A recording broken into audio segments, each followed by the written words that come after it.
Okay, this is just going to be a quick video on doing some numerical examples with density. So for the first example, you want to find the density of a rock. Using the scale, you find the mass of the rock to be 135 grams. And then you take a graduated cylinder, that's one of these guys. It's like a cylinder like this, and it's got markings on the side that show you volume. And the idea is you're going to take the cylinder and put some water in it, and it'll be up at 50 milliliters.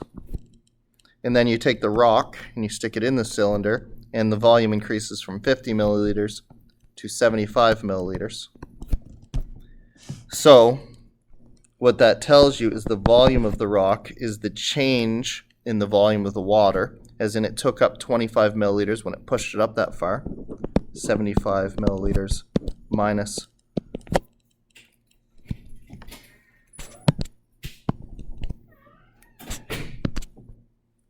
50 milliliters for 25 milliliters.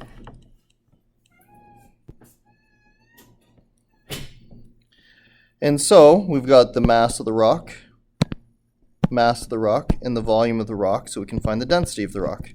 Density is equal to mass divided by volume. So we have 135 grams divided by 25 milliliters.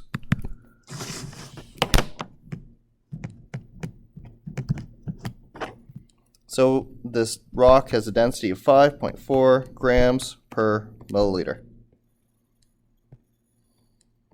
One more quick example here. We have a cube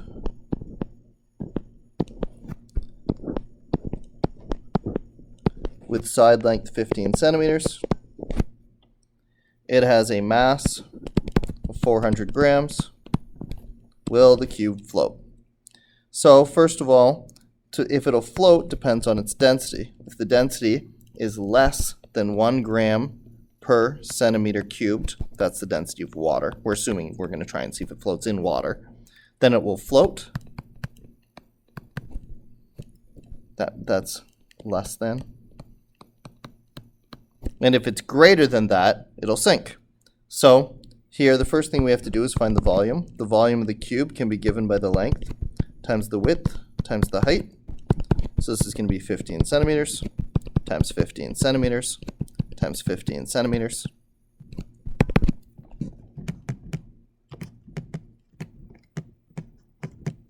And that is 3,375 centimeters cubed. So now my density, my mass over my volume, is 400 grams divided by my volume of 3,375 centimeters cubed. So I have 0.12, I'm rounding that, grams per centimeter cubed. This is less than 1.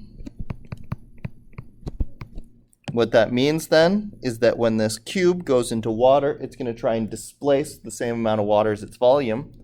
But when it goes to do that, and it's pushing all that water out of its way, it has to use its mass to push that water. And what it's going to find out is it doesn't have enough mass to push all the water out of the way.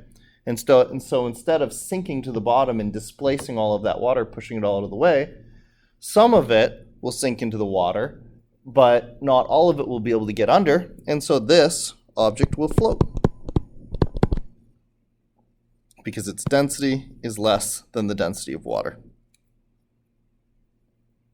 So that's a couple numerical examples. I'll do another couple examples in a second, but we'll just cut this video off here.